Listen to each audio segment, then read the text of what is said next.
Siamo a fine partita, prendere gol e uscire sconfitti praticamente all'ultimo minuto brucia un po'. Sì, dispiace per il risultato, non è stata una partita bella da parte nostra.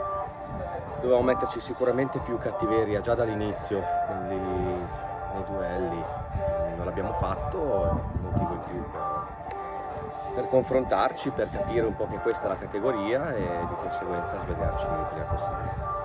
Una partita che non ha regalato chissà quali emozioni, poche o nessuna occasione da ambo le parti, e poi forse quell'episodio che ha un po' cambiato la partita, l'espulsione di Bragagnolo, che ha permesso poi negli ultimi minuti al Vigaggio di attaccare con più insistenza.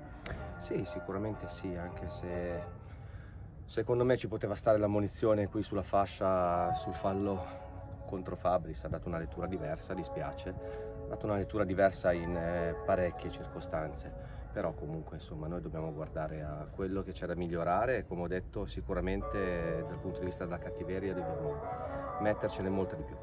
E ora si arriva al primo appuntamento del campionato, perché domenica prossima finalmente si inizia con il campionato. Come ci arrivate?